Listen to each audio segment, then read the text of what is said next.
Muito bem, aqui estamos de volta para estudar mais um pouquinho a Palavra de Deus, mais um estudo da Palavra de Deus, né? A gente tem se reunido quando possível, né? Aqui em grupo. Temos também nosso grupo lá onde a gente troca ideias também. Depois a gente compartilha a gravação do nosso estudo para aqueles que não podem participar por um ou outro motivo, né? E também beneficiando aí outras pessoas que assistem depois no meu canal as gravações. E você que está assistindo agora a gravação, um abraço nosso aqui, do nosso grupo de estudos bíblicos. Eu acho que já estamos no estudo 11, talvez, eu até já perdi a conta, né? Mas é um estudo um pouco diferente. O título é Encontros com a Palavra. A gente está usando como base para os estudos histórias de encontros na Bíblia. Deus encontrando seres humanos encontrando outros seres humanos encontrando anjos, e com base nessas histórias que nos dão uma visão assim panorâmica da Bíblia, que começamos no Gênesis e vamos até o Apocalipse, nós extraímos dali as verdades bíblicas, os princípios, valores, doutrinas, e assim tem sido, né? Nossa aventura aqui de estudos bíblicos. O tema de hoje, Jesus encontra Lázaro. Que história linda, João capítulo 11. Mas antes nós vamos ter uma oração para começar o nosso estudo, como sempre temos feito, né? E eu vou pedir que a Patrícia pode fazer oração para nós, Patrícia, para a gente receber aí a iluminação do Espírito Santo, né? E também colocando aí com certeza todos nós temos pedidos, temos nossos motivos de gratidão também a Deus, nossas preocupações, né? Vou pedir que você também coloque nas mãos de Deus cada um desses motivos. Certo. Senhor Deus Pai, Senhor Jesus, primeiramente gostaríamos de agradecer, Senhor, por tudo que o Senhor já fez por nós, faz e fará. Gostaríamos de te agradecer por tudo, por nossa vida, pela vida de cada um que está aqui no grupo, pela vida de cada um que está assistindo, por tudo, Senhor. Te peço, Senhor, para conduzir o pastor Michelson com a sua palavra, Senhor, que o Senhor os abençoe todos. Peço também que o Senhor sabe o que cada um está precisando aqui em suas vidas particulares, seja na área da saúde, seja na área do emprego, seja na área que for, Senhor.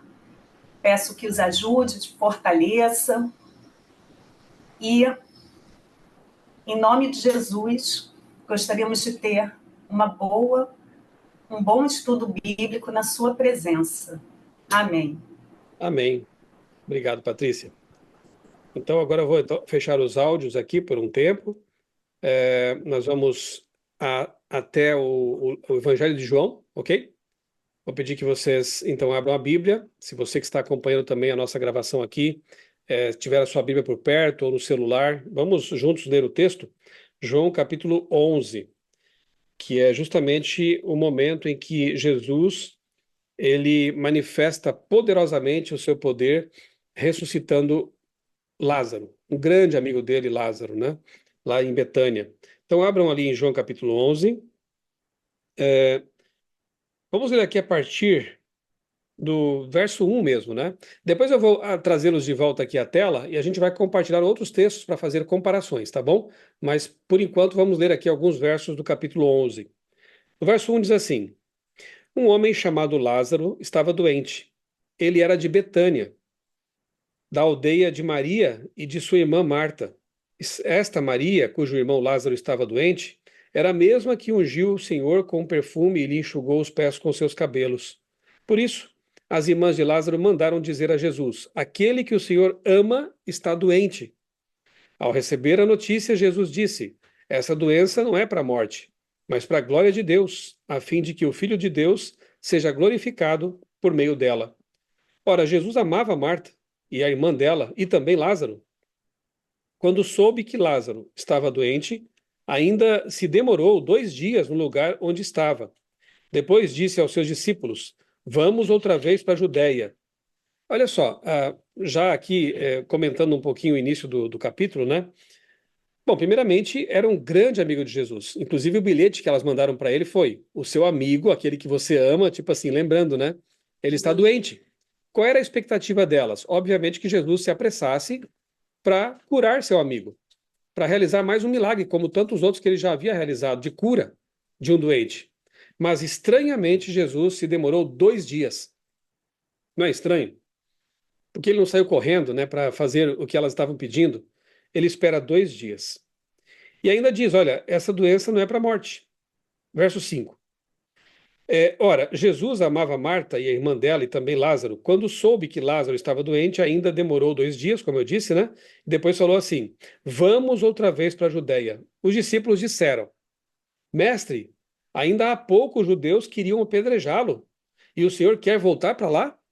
Jesus respondeu: não é verdade que o dia tem 12 horas?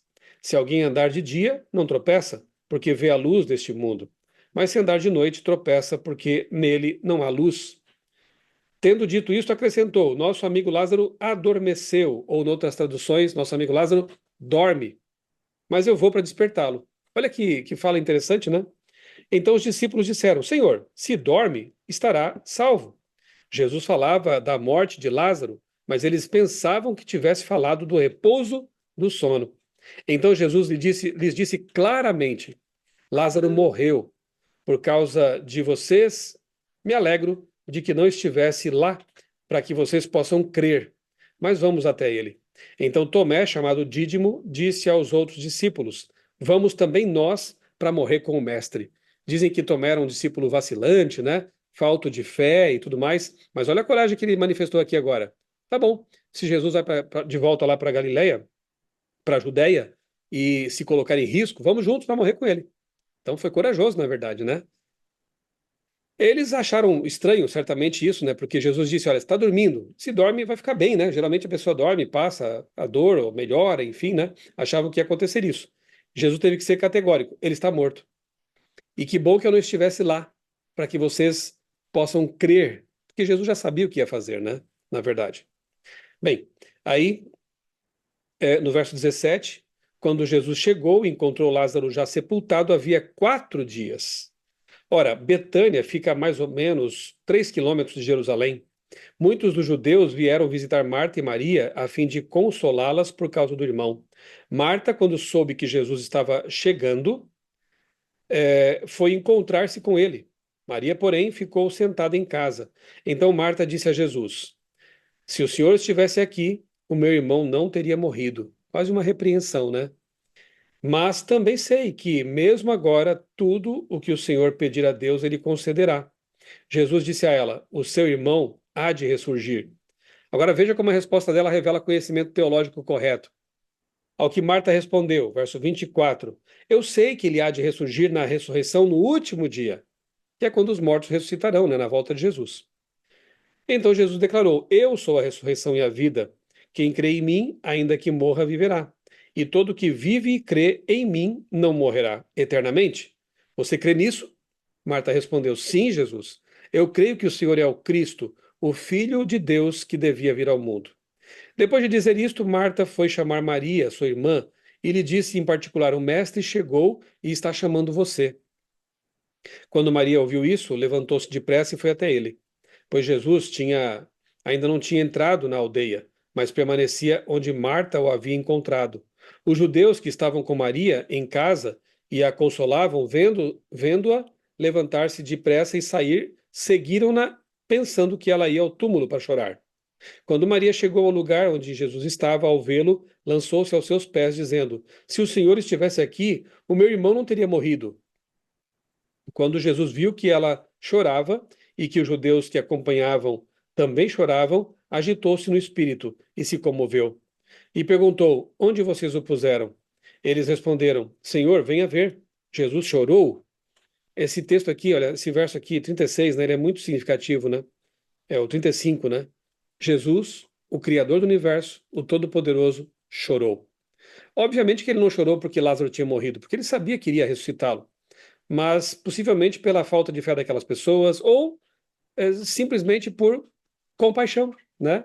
Por sentir a dor delas, por se compadecer da dor delas. A morte é um inimigo triste mesmo, né? Terrível. Embora seja temporário para nós que cremos nisso, né? Somos cristãos, cremos na Bíblia, mas de qualquer forma é uma separação. envolve saudade, envolve perda. E Jesus, ele se compadece disso. Não é um Deus impassível, né? Não é um Deus insensível, é um Deus que se compadece. Então os judeus disseram, verso 36, vejam o quanto ele o amava. Mas alguns disseram, será que ele, que abriu os olhos ao cego, não podia fazer com que Lázaro não morresse? Olha, até agora aqui o pessoal, né, manifestando essa incredulidade. Jesus, agitando-se novamente em si mesmo, foi até o túmulo, que era uma gruta em cuja entrada tinham colocado uma pedra.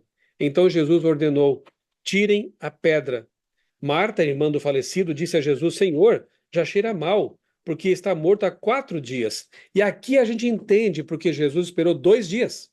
Porque na cultura daquele tempo, lá entre os judeus, eles acreditavam que talvez entre 2 ou até no máximo 3 dias uma pessoa poderia, quem sabe, ter tido algum tipo de estado catatônico, algum desmaio, alguma experiência de quase morte ali, né? E aí poderia ainda acordar, mas 4 dias não tinha mais o que fazer. Realmente já estava em estado de putrefação, né? Então, agora a gente entende porque Jesus ele aguarda 2 dias. Porque ele queria que realmente a ressurreição de Lázaro fosse incontestável. E aqui a gente aprende uma lição importante já, né? Quando Deus espera e talvez frustre nossos planos temporais, ele tem um plano. Ele sempre tem um plano. Aquelas pessoas que esperavam uma cura tiveram uma ressurreição. Olha só, isso com certeza fortaleceu muito mais a fé deles, né? Então, meus queridos, não esqueçam, se Deus está demorando para, talvez, na nossa perspectiva, a demora, não de Deus, né? Se Ele está, na nossa perspectiva, demorando para atender uma oração, para cumprir alguma coisa que nós aguardamos tanto, tenhamos fé, porque Deus nunca se atrasa e Deus sempre tem uma boa razão, a razão das melhores, né? Aqui é o caso.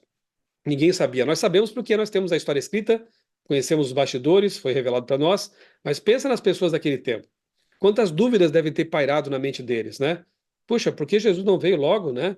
Ele curou tantas pessoas estranhas e o amigo dele, em quem ele tantas vezes aqui ele veio nos visitar, né? Pernoitou em nossa casa.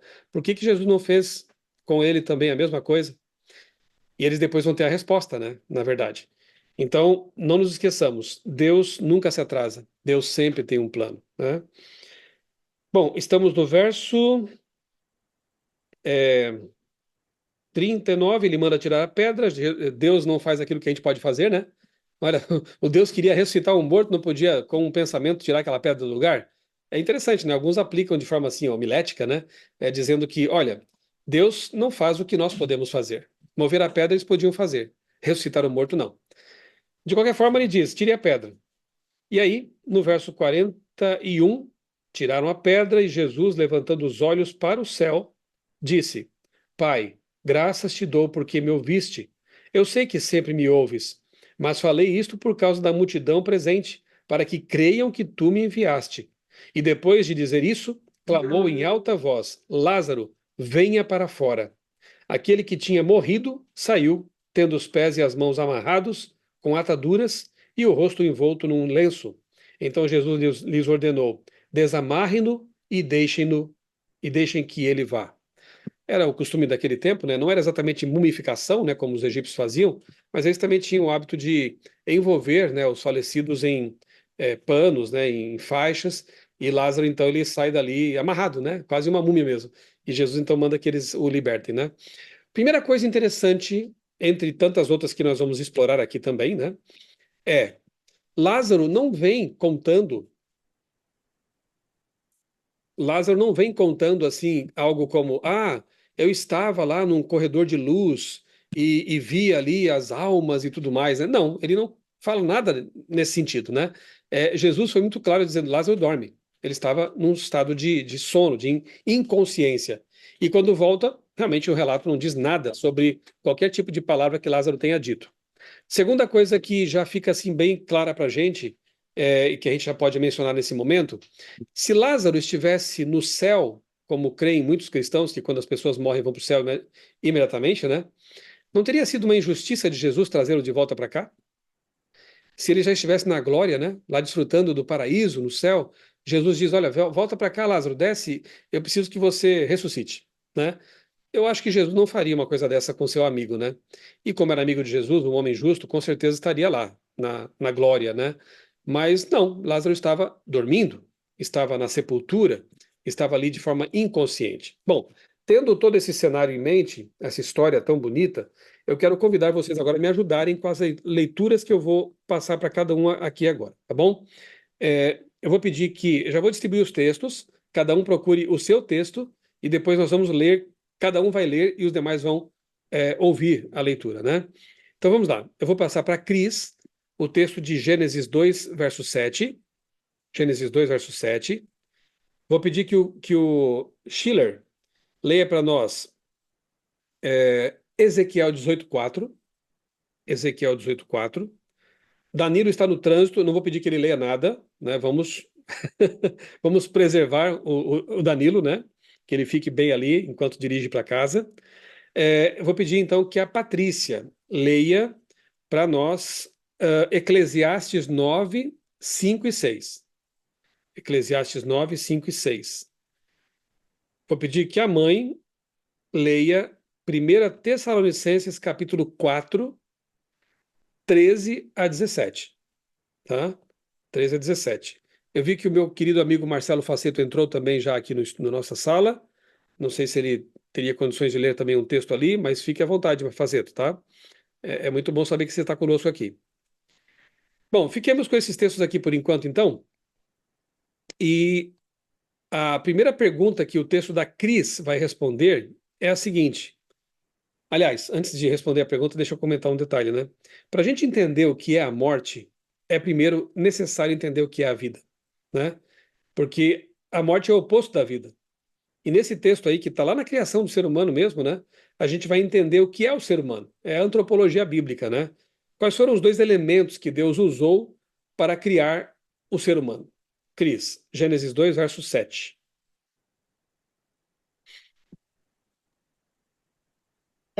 Então formou o Senhor Deus ao homem do pó da terra, ele soprou nas narinas o fôlego de vida, e o homem passou a ser alma vivente. O homem recebeu dentro dele uma alma imortal, é isso que diz o texto? Olha que interessante, não é isso que diz o texto, né? O texto diz assim: Então formou Deus o homem do pó da terra, e está aqui a Patrícia, que é bióloga, para nos ajudar a entender bem direitinho que, na verdade, nós temos, né, na nossa bioquímica, praticamente todos os elementos que estão no solo, né? Carbono, nitrogênio, oxigênio, ferro e por aí vai, né? É perfeito, né? Então, Deus fez o homem do pó da terra. Tanto que a Bíblia mesma diz que quando a gente morre, a gente volta para o pó, né? Se desfaz. O homem do pó da terra soprou em suas narinas o fôlego de vida, que no hebraico é ruach, que é fôlego, no grego é pneuma, de onde vem pneumatologia, pneumonia, pneu, tem a ver com ar, né? Então ele sopra o fôlego nas narinas daquela, não era nem uma criatura ainda, né? Alguns falam boneco de barro, digamos assim, e aí ele se torna uma alma vivente. Olha que interessante. Ele não recebe uma alma, ele se torna uma alma. A palavra hebraica é nefesh, e ela significa simplesmente pessoa, ser vivo, ser vivente, criatura vivente, algo assim. Veja que o ser humano ele é composto então por duas coisas que formam uma, que não pode separar as duas que foram unidas. Tanto é que se o fôlego sai, não há mais vida, morre. Se não há corpo, vamos comparar assim, ó, uma comparação bem simples e que eu acho bem didática é a lâmpada, né? Não essas lâmpadas mais modernas, mas aquela lâmpada de aquele bulbo de vidro, sabe? Incandescente. Para que você tenha luz, é preciso ter a parte de vidro, o bulbo de vidro, e a energia elétrica que vai encandecer o filamento ali de tungstênio, né? Essa é a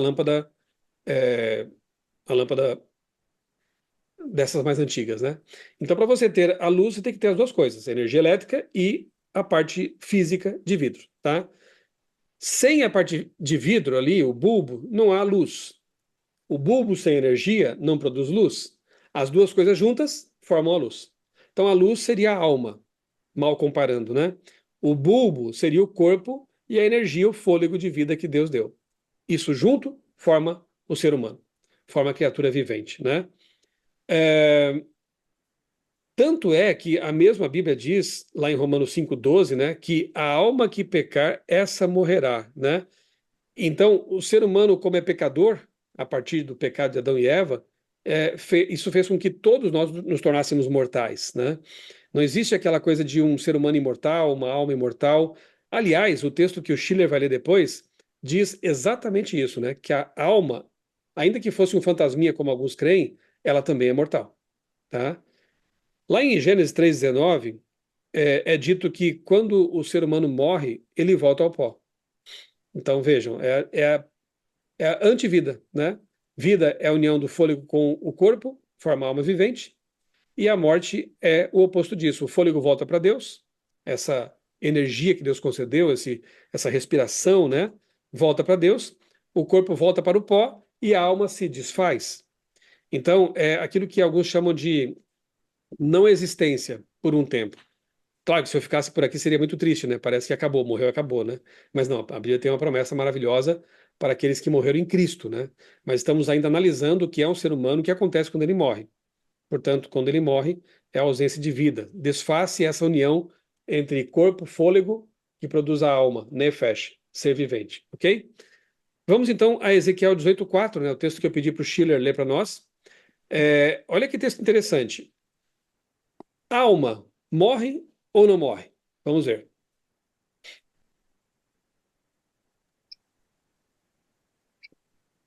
Muito bem. Ezequiel 18:4, vou chamar no meio da revista Atualidade.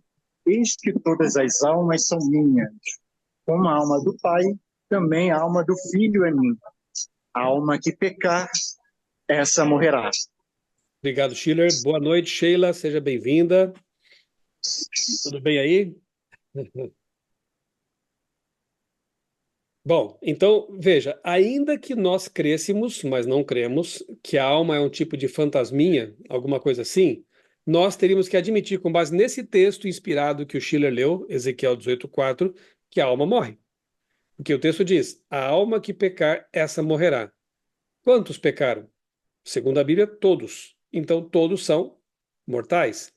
Com exceção, é óbvio, de ah, Jesus, né, que nunca pecou. Todos os seres humanos são pecadores, portanto são mortais.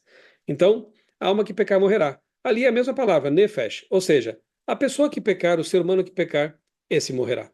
Ok? Por isso carecemos tanto de um Salvador e de alguém que troque conosco a nossa indignidade, os nossos pecados com seus méritos, que é o que já estudamos, né? Jesus Cristo é aquele que pagou a dívida e ele é a vida e nos oferece essa vida. Por isso podemos ter a esperança de uma vida eterna, né? Muito bem. Lá em 1 Timóteo capítulo 6, 15 e 16, não vamos ler todos os textos por causa do tempo, mas ali Paulo diz que o único que tem a imortalidade é Deus. Olha só que interessante, né? Então essa ideia de que o ser humano é imortal não corresponde à Bíblia, né? Na verdade, gente, essa mentira, ela começa cedo, lá no Éden, já no capítulo 3, né? Lembram da história? A gente estudou isso, né? A mulher encontra a serpente, lembra desse estudo? Deus falou assim para Adão e Eva: o pecado gera morte. Então, se vocês comerem do fruto, que era o símbolo, né, da obediência, da fidelidade, se vocês se afastarem de mim, se vocês pecarem, vocês morrerão. Aí o diabo, usando como médium uma serpente, contradiz Deus frontalmente, diz assim: pode comer, Eva, porque você não vai morrer coisa nenhuma. Certamente não morrereis. Então, essa mentira de que o ser humano seria imortal, de que ele não morre, de que ele pode continuar vivendo independentemente de Deus, porque teria uma alma imortal, ela não é bíblica, né? Ela foi criada e depois foi adaptada a várias culturas. Hoje temos ideias como a transmigração das almas, temos a reencarnação e muitas outras ideias variantes, né? Aliás, a reencarnação basta um texto, né? Lá em Hebreus, diz assim que aos homens está ordenado morrer uma só vez, vindo depois disso o juízo. Então, segundo a Bíblia, a gente morre só uma vez. Claro, depois do juízo, há a segunda morte. Não queremos passar por ela, obviamente, né? Mas aqui neste mundo morre-se só uma vez. Não tem essa coisa de morrer, reencarnar. Isso é um conceito espiritualista, não bíblico, né? Muito bem. Até aqui tudo claro para vocês? Balance a cabeça, tudo certo? Se qualquer dúvida, vão anotando no caderninho aí, né? Ou na memória. Depois a gente tem aquele momento aqui de interação, de tirar dúvidas e tudo mais. Bem, pelo que vimos até agora, o ser humano é uma alma. Quando morre, desfaz-se a união entre corpo e fôlego, para de existir, não existe mais. Por isso que a comparação é um sono inconsciente, né? Com base só no que a gente já leu até aqui, já dá para responder a pergunta: será que os mortos podem interferir no mundo dos vivos? Será que os mortos podem puxar o nosso pé na cama à noite? Será que os mortos podem falar com as pessoas que estão vivas? Me parece que não, né? Mas tem um texto que é realmente incontestável, que é Eclesiastes capítulo 9, versos 5 e 6. Passei para a Patrícia, né? Isso. Olha como Salomão é claro nesse texto, nesses dois versos. Pois os vivos sabem que morrerão, mas os mortos nada sabem. Para eles não haverá mais recompensa, e já não se tem lembrança deles. Para eles o amor, o ódio e a inveja há muito desapareceram. Nunca mais terão parte em nada do que acontece debaixo do sol. E aí, Patrícia, o que você acha? Com base nesse texto aí, os mortos podem participar do mundo dos vivos? Não mesmo. Não, né? É bem claro, né? Os vivos sabem que vão morrer, mas os mortos não sabem coisa alguma, Nada. nada, né? Seu amor, a sua raiva, seu ódio, seus sentimentos pereceram, né? E não tem parte alguma do que se faz aqui debaixo do sol, ou seja, nessa realidade, nesse mundo, em nosso planeta. Ah, mas eu já vi fenômenos lá no centro em que eu frequentei, eu já vi coisas sobrenaturais. Sim, elas existem, né? Não nos esqueçamos de que realmente existem forças sobrenaturais agindo neste mundo. Basicamente, há anjos do bem e anjos do mal, né? Além de Deus, né? Do Espírito Santo, enfim. Então, temos que lembrar de um texto em que Paulo diz assim, lá em Coríntios, né? Lá aos Coríntios, ele diz que o próprio Satanás se transforma em anjo de luz para enganar as pessoas. Em Apocalipse 16 é dito que existem espíritos de demônios que saem pelo mundo para enganar as pessoas. São anjos caídos.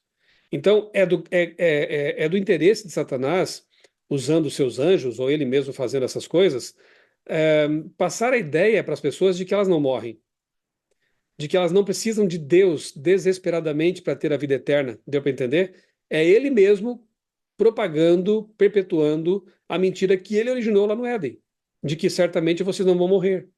Então, não nos esqueçamos, fenômenos sobrenaturais acontecem, né?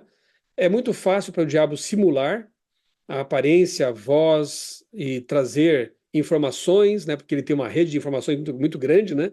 Milhões de anjos espalhados por este mundo. É muito fácil para ele simular a aparência, a voz e tudo mais de uma pessoa que morreu. Mas não caiamos nessa, né? A Bíblia, inclusive, lá em Deuteronômio 18, condena a necromancia, condena a consulta aos mortos, né? Então, todo tipo de contato com mortos, Deus condena como abominável, porque Deus sabe que não são os mortos, são demônios se passando por pessoas que morreram, ok?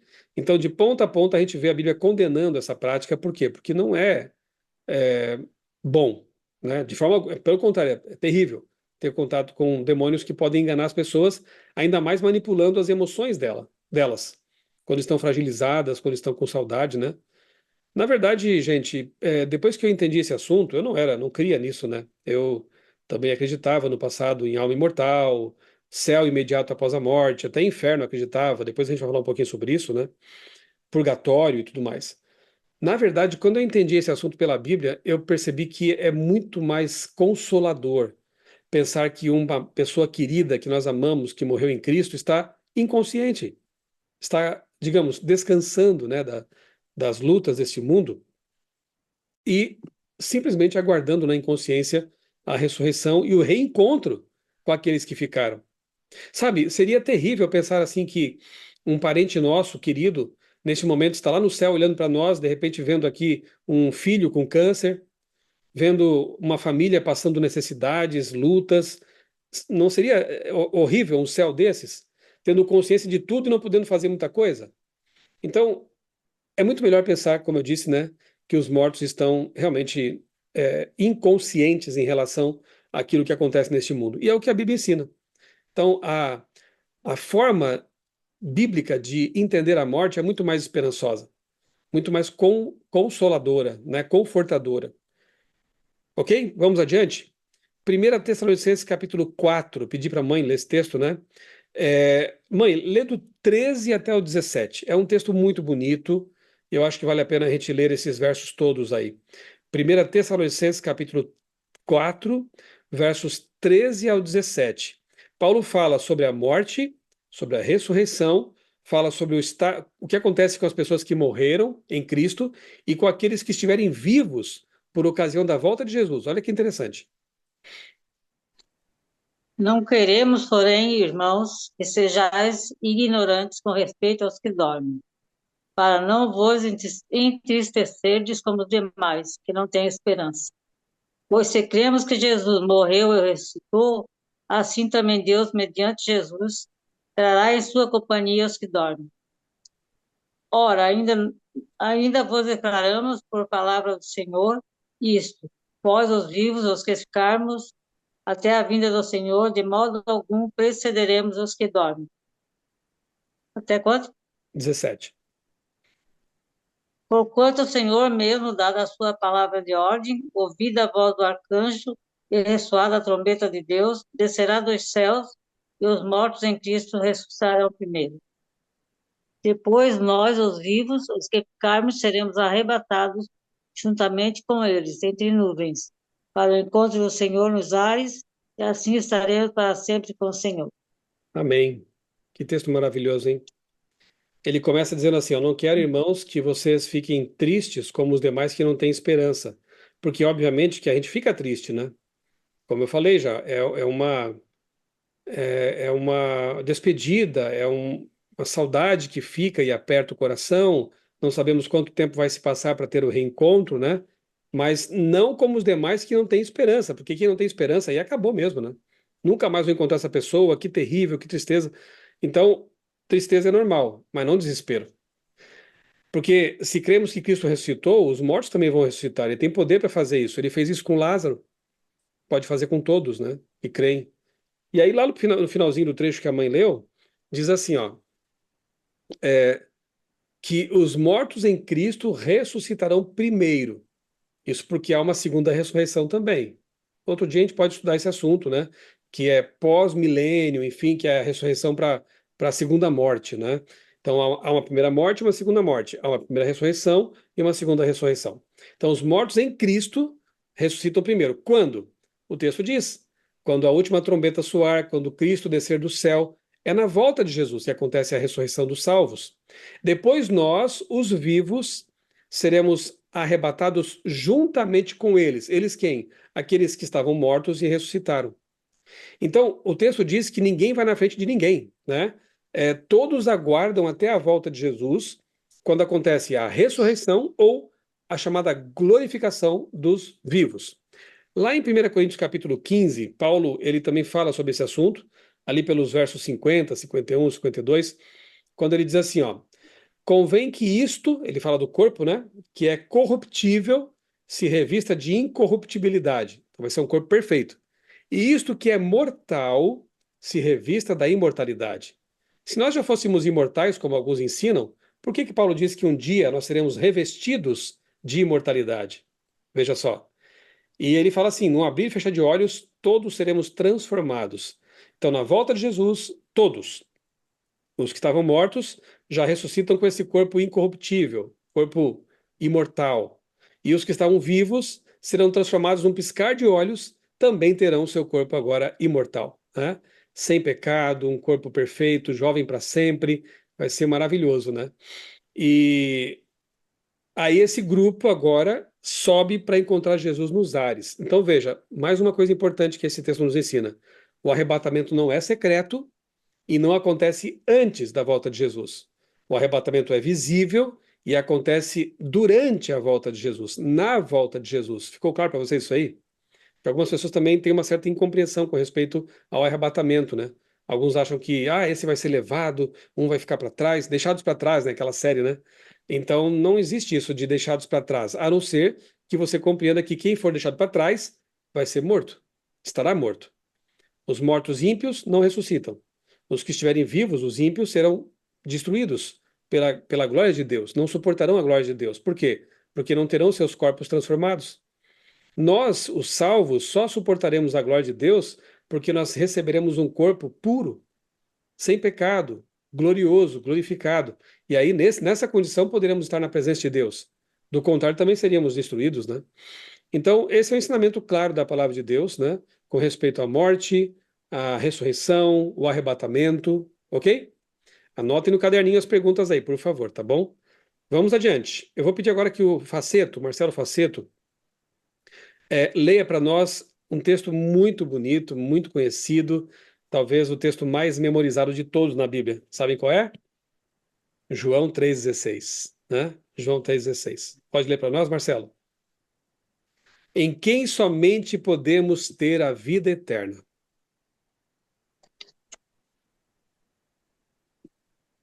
João 3,16.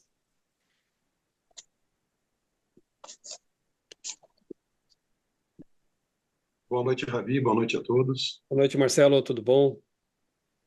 Graças a Deus, estamos caminhando. Amém. O assunto veio bem calhar hoje aqui. Deixa eu ver. É o 13:16, ô Michel? 3,16. Marcelo recentemente perdeu a sua mãe querida também, né? E eu entendo que um assunto como esse, na palavra de Deus, ele aquece o coração, né, Marcelo? Nesse tempo de saudade, né? E de esperança também, né? Na ressurreição. Tem momentos que bate o desespero, né? Perdi duas mães, né? E você fala assim, é complicado. Você está vivendo um luto, é involuntário, né? Lógico. E a vantagem é que quando você não tem, assim, uma coisa de ter muito remorso, né? Você tem mais momentos de saudade, aí a felicidade daqueles momentos bons alivia o coração, e a palavra do Senhor também nos traz esse alívio. Não Amém. estou vendo agora, já fui espírita, tive outra visão, mas hoje eu falo, mãe, você está dormindo e uma hora a gente vai se encontrar, a senhora vai acordar como outros queridos, né? Espero a gente se rever. É o que consola o coração. Amém. É exatamente isso, né? Mas eu vou ler aqui, Rabião. Tá Porque bom. Deus amou o mundo que deu o seu Filho único, para que todo que nele crê não pereça, mas tenha a vida eterna. Aí está a condição, né, meus queridos, né? Para que todo aquele que crê em Jesus não pereça, mas tenha a vida eterna. Então, a vida eterna, ela nos é garantida a partir do momento que a gente aceita Jesus como nosso Salvador e entende que Ele é a ressurreição e a vida, né? Como Ele disse para Maria e para Marta, né? Ali, prestes a ressuscitar Lázaro, né? Eu sou a ressurreição e a vida. Marta sabia que Lázaro iria ressuscitar no último dia, na volta de Jesus, mas ele tinha um plano especial para Lázaro. Ele já queria ressuscitá-lo naquele momento para que fosse um testemunho de que ele é Deus e de que um dia fará isso com todos os que morreram, né? Lázaro ele ressuscitou, digamos, parcialmente, né? Porque depois ele morreu de novo e ele hoje está descansando, né? No pó da terra. Mas aquela ressurreição foi realmente um momento assim de fazer com que muitos crescem de fato que ele é o Messias, que ele é Deus encarnado, capaz de dar vida aos mortos. Muito bem. E aí, quando houver a ressurreição, quais serão as condições neste mundo renovado? Eu quero convidar todos vocês a abrirem a Bíblia, esse é o último texto desta noite, em Apocalipse capítulo 21. Lá no finalzinho do Apocalipse, é aquele spoiler da vida eterna, né? Apocalipse 21, versos 4,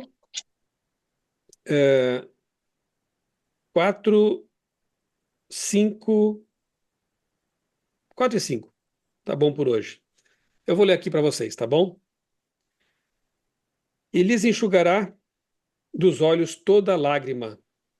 Já não existirá mais morte, já não haverá luto, nem pranto, nem dor, porque as primeiras coisas passaram. E aquele que estava sentado no trono disse: Eis que faço novas todas as coisas. E acrescentou: Escreva, porque essas palavras são fiéis e verdadeiras. Então haverá um tempo em que não mais existirá morte, luto, dor, tristeza, sofrimentos. Deus vai enxugar dos nossos olhos as últimas lágrimas. E aí viveremos para sempre com os queridos que morreram em Cristo. Vamos conhecer os heróis da fé na Bíblia, né? E vamos reencontrar Marcelo Faceto aí. E nós temos a esperança de que ele reencontre a sua mamãe, né? Eu, a mãe, né? Vamos encontrar aí nosso pai, o meu pai. E eu creio que todos aqui devem ter pessoas, né, que partiram, né? Partiram. Até essa expressão ela é meio equivocada, né? Partiram para onde, né? Que adormeceram mesmo, que descansaram, né?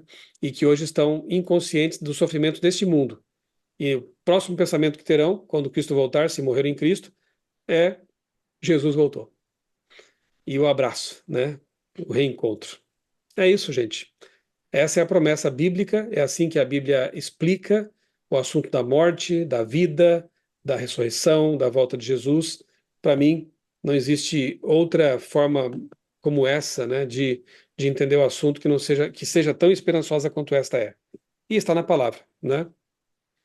Evidentemente que há alguns textos que deixam um pouquinho de dúvida, como, por exemplo, a parábola do rico e Lázaro, aquilo que Jesus falou para o ladrão da cruz, parece que ele disse: hoje estarás comigo no paraíso, né?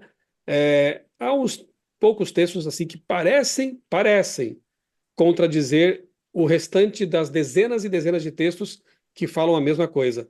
Quem sabe agora, nesse momento de troca de ideias, a gente possa explicar um pouquinho basicamente esses dois textos aqui. Tem também lá no Antigo Testamento aquele momento em que Saul vai até uma caverna de uma feiticeira e consulta o espírito de Samuel.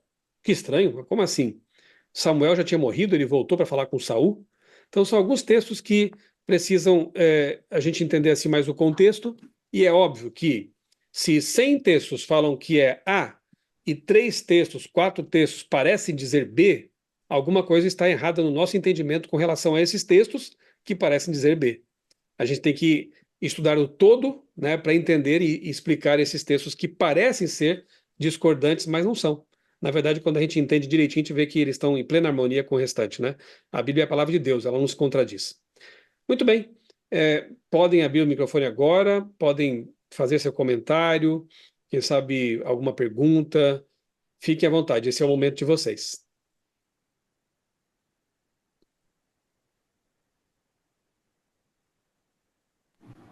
Eu tenho um comentário.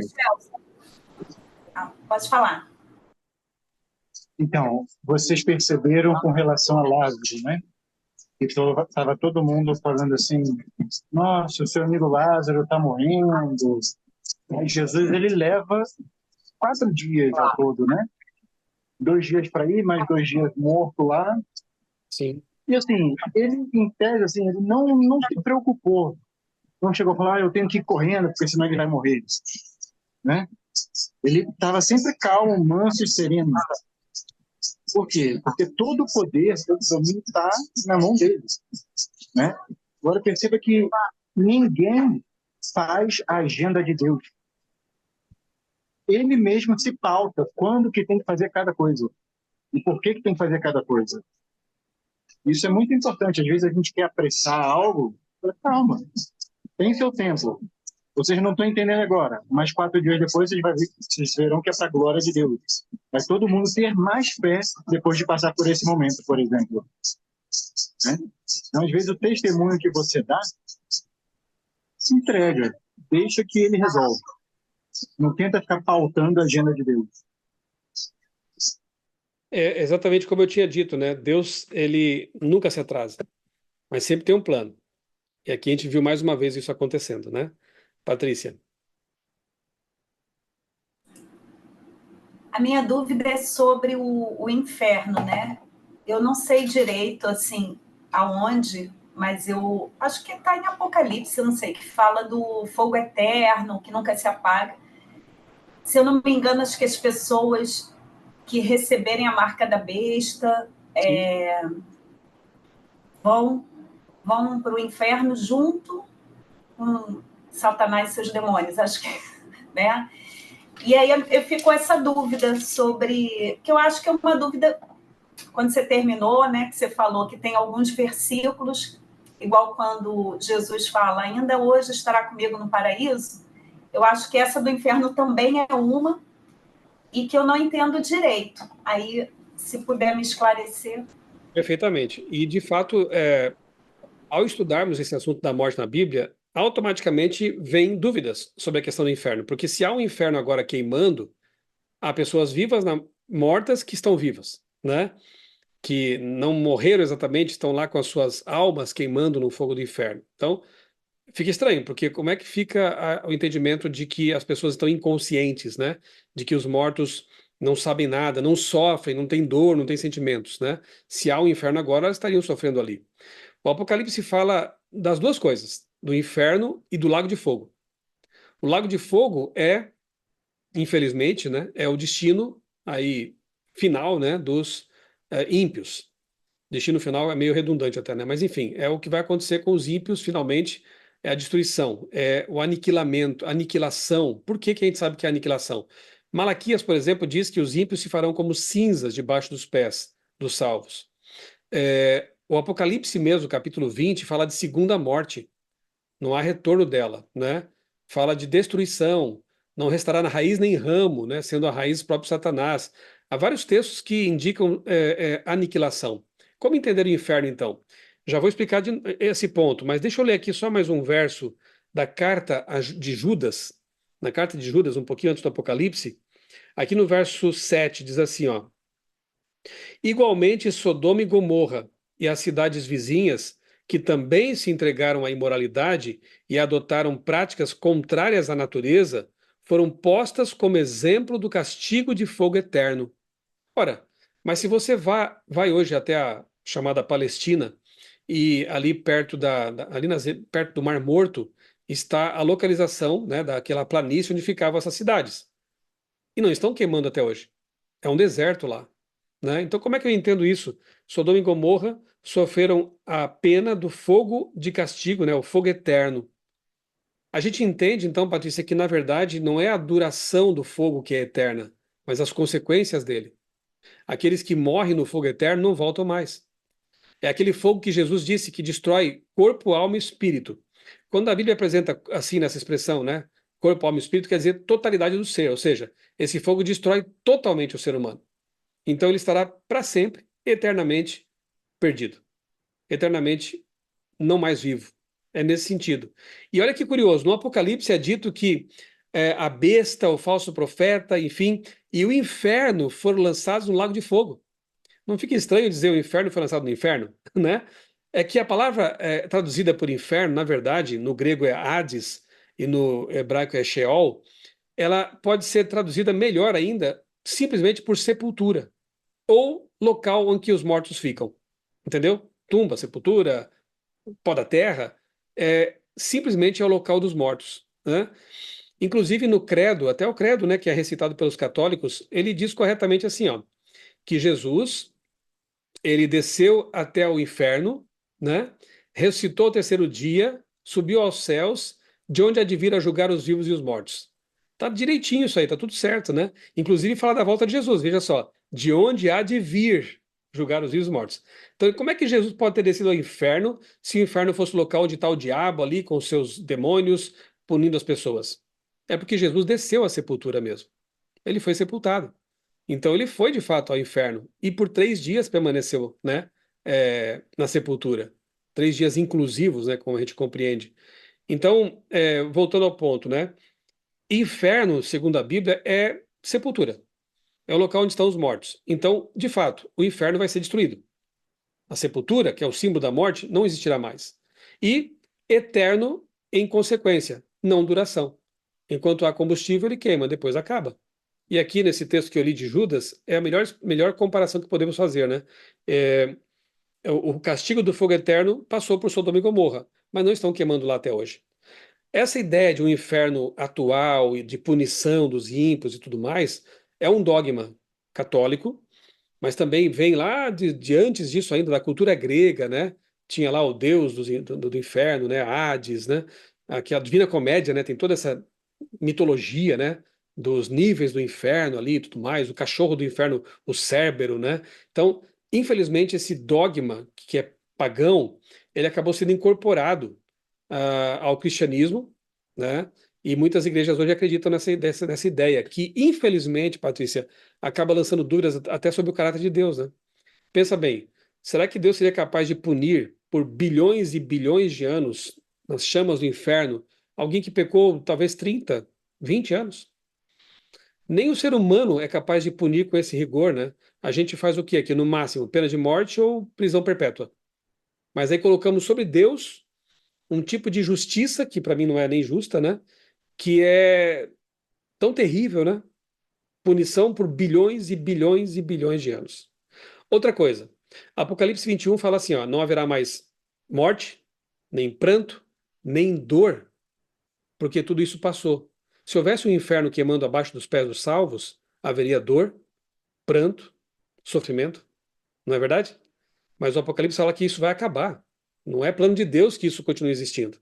Então, o ensino bíblico é muito claro no sentido de que o fogo eterno acaba eternamente com os ímpios, com o diabo, com Satanás, com o pecado, purifica a terra e ela depois é recriada como o paraíso perdido, que vai ser dado de volta aos salvos. Eu vou colocar no grupo lá, Patrícia, depois, um vídeo que eu tenho no meu canal, em que eu explico a história desse dogma, desse mito, né, que é pagão. Aí vai ficar mais claro ainda para você. E você que está assistindo a gravação, você pode, no meu canal aqui no YouTube, colocar no buscador Inferno, e você vai encontrar esses vídeos também, tá bom? Mais algum comentário? Alguma pergunta? E o ladrão na cruz? O que dizer daquilo? Porque o texto diz assim: Jesus foi crucificado entre dois ladrões, ok? Os dois blasfemavam inicialmente Jesus, até que um deles percebeu que ali estava alguém que não era só um ser humano. Um soldado romano também percebeu isso, né? Quando falou, verdadeiramente era o Filho de Deus. E aí um daqueles ladrões, percebendo isso, ele aproveita a oportunidade e diz, Senhor, olha como o ladrão tinha um conhecimento teológico correto. Ele fala assim, isso está lá em Lucas 23, né? Senhor, lembra-te de mim quando vieres no teu reino. Olha que comentário perfeito. Lembra de mim quando vieres no teu reino. Ou seja, na volta de Jesus. Aí a resposta de Jesus é que parece contradizer isso, quando diz assim, em verdade te digo que hoje estarás comigo no paraíso. Mas peraí, como Jesus pode ter dito que hoje, naquele dia, naquela sexta-feira, o ladrão estaria com ele no paraíso, se nem ele tinha ido ao paraíso ainda? Lembra que no domingo da ressurreição, ele fala assim para Maria Madalena, que queria abraçá-lo: Maria, não me detenhas, porque eu ainda não subi para o meu Pai.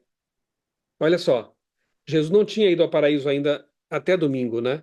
E não é que ele foi grosseiro com Maria, a gente já sabe do assunto do santuário, lembram? A gente estudou sobre o santuário, né? Ali no santuário, o cordeiro era morto no pátio, e aí o sacerdote pegava o sangue do cordeiro, entrava no santuário e oferecia lá. Ele aplicava o sangue sobre o altar ali no santuário. Jesus, na cruz, foi o cordeiro morto no altar de holocaustos. A terra é o pátio. E aí precisava o que ainda no ritual do santuário? O cordeiro, no caso agora o sacerdote, entrar no santuário com o seu sangue e oferecer diante de Deus para ser aceito. Por isso que Jesus falou, Maria, não me detenhas, não me segures, porque eu ainda não subi para o meu Pai. Mas vá contar para os meus que eu ressuscitei. Depois ele volta para a terra, fica 40 dias aqui, com certeza abraçou todo mundo, né? Mas naquele momento ele precisava ainda fazer alguma coisa, não a redenção, não a expiação, porque na cruz o sacrifício foi completo, mas no ritual do santuário, o sacerdote precisava entrar no santuário e oferecer diante de Deus o seu sacrifício. Estava lá, já prefigurado, né, pelo ritual do santuário. Então, Jesus não tinha ido ao paraíso ainda naquela sexta-feira para dizer para o ladrão, tu estarás comigo no paraíso hoje. Aqui é uma questão de pontuação, né? No grego não tem vírgulas. Então o texto ele diz assim, correndo, né? Em verdade te digo, hoje estarás comigo no paraíso. Se eu colocar essa vírgula antes do hoje ou depois do hoje, muda todo o sentido. É como naquela frase assim, ó: matar um rei não é pecado. Ou então, matar um rei não, vírgula, é pecado. Muda tudo, né? Aqui é o mesmo caso. Veja só como ficaria se eu colocasse a vírgula depois do hoje. Em verdade te digo hoje, estarás comigo no paraíso. Não mudou? E aparece em outras passagens em que Jesus fala assim, ó, em verdade te digo, agora, hoje, neste momento, né? Jesus estava enfatizando que ali, naquele momento, a promessa foi feita para o ladrão. Em verdade te digo, hoje estarás comigo no paraíso. Se eu coloco a vírgula antes do hoje, eu crio uma confusão é, teológica, né? Em verdade te digo, hoje estarás comigo no paraíso. Ele não foi ao paraíso aquele dia. A Bíblia não fala que os mortos vão para o céu imediatamente após a morte, então seria uma confusão total, ok? Ah, mas Saul viu Samuel como espírito? Como é que eu entendo isso? Primeiro, o texto diz que Deus não falava mais com Saul porque ele estava em pecado, distante de Deus. Deus não falou por Urim, nem por Tumim, nem por sonhos, nem por visões, nem por profetas. Como que Deus, que não quis falar com Saul de maneira correta, como ele estabeleceu, poderia falar com ele de uma forma que ele proibiu? Porque Moisés já tinha dito, olha, não consultem os mortos, não falem com os mortos, entre aspas, porque isso é abominação. Como que Deus poderia se revelar para Saul por meio de um morto? Aí ele entra na caverna, encontra uma feiticeira, ela estava escondida porque ele mesmo tinha banido os feiticeiros anos antes, quando ainda estava com a sua consciência funcionando, né? Aí ele entra numa caverna, consulta uma feiticeira e ela faz subir do chão. Ora, Samuel, se estivesse em algum local, deveria estar no céu, né? Ela faz subir do chão um espírito que ela disse, né? Ou melhor, que Saul entendeu ser Samuel.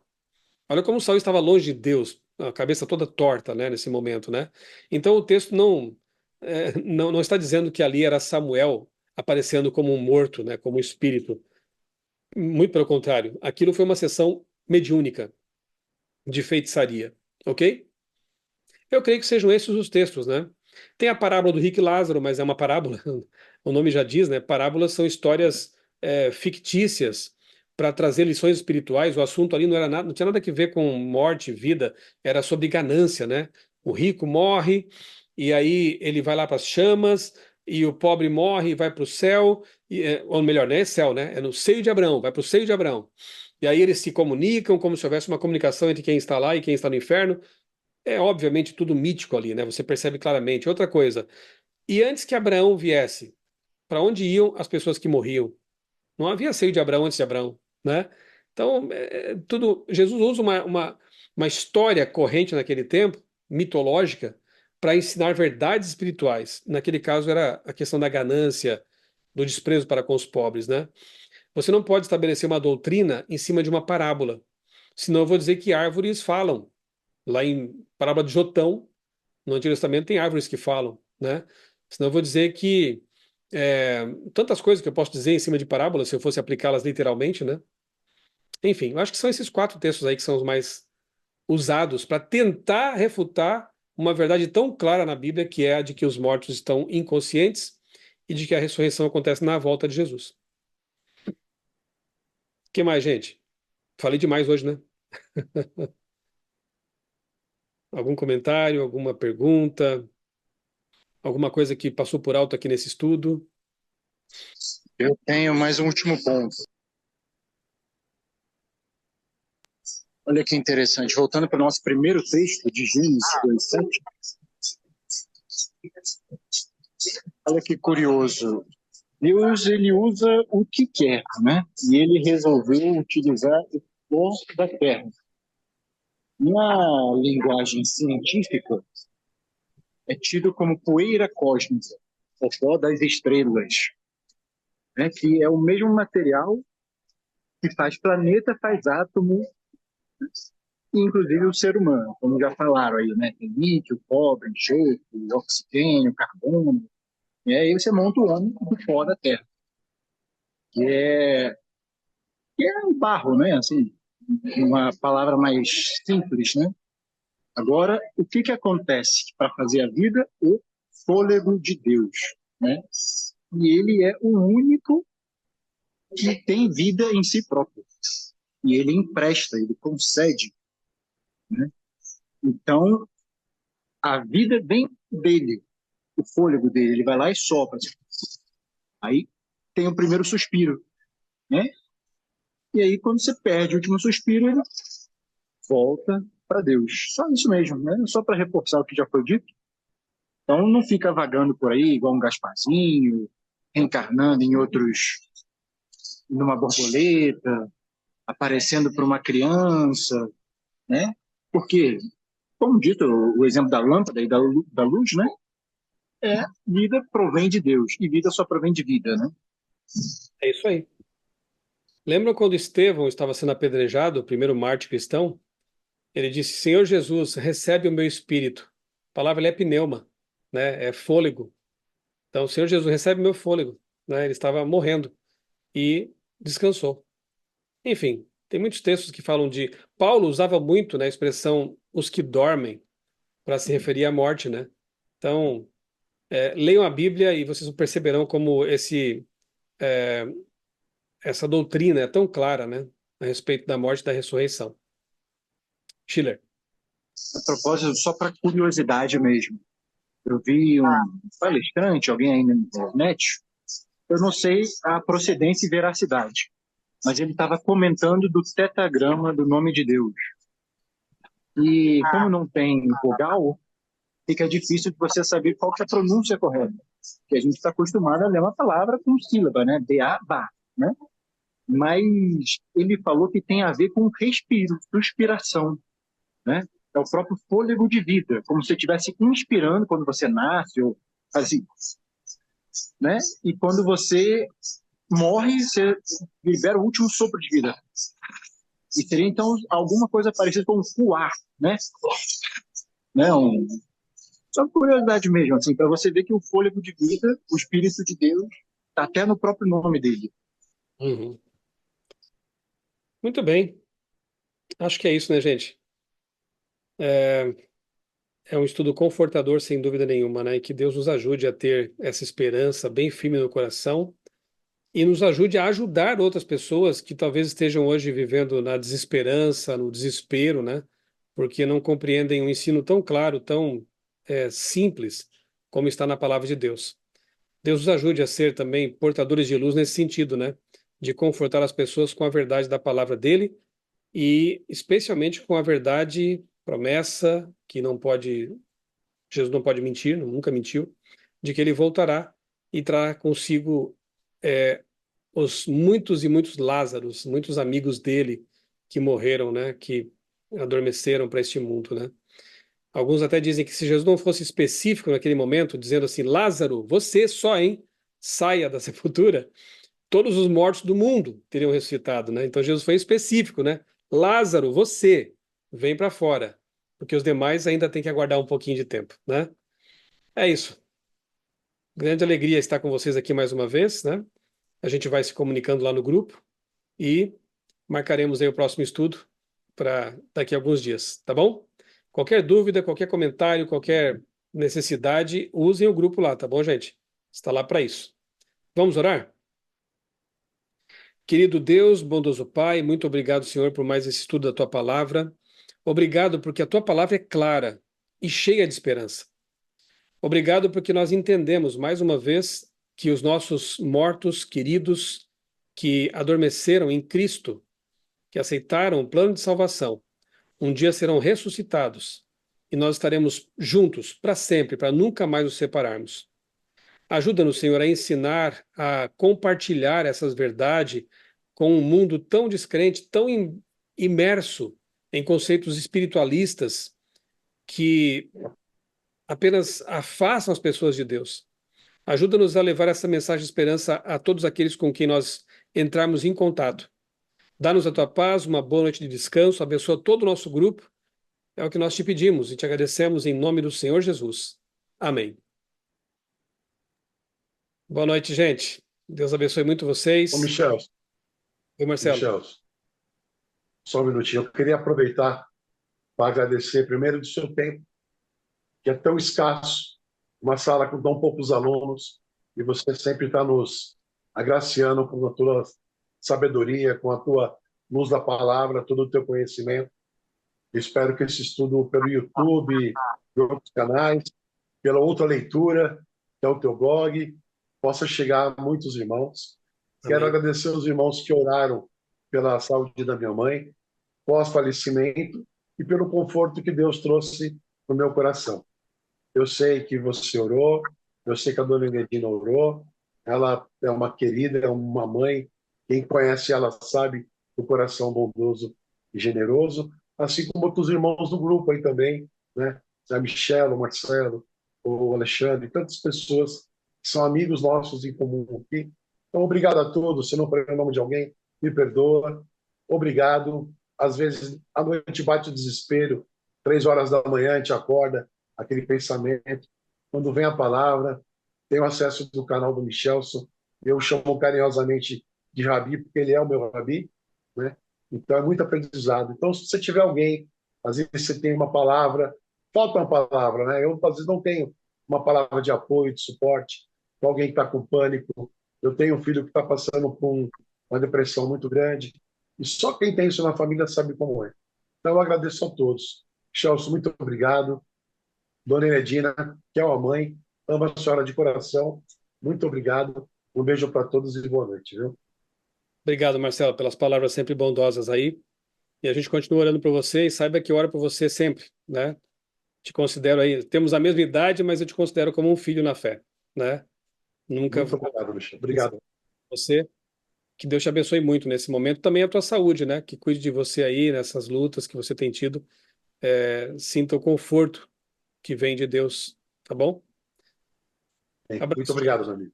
Obrigado. Boa noite para vocês e até o próximo encontro, então. Fiquem com Deus.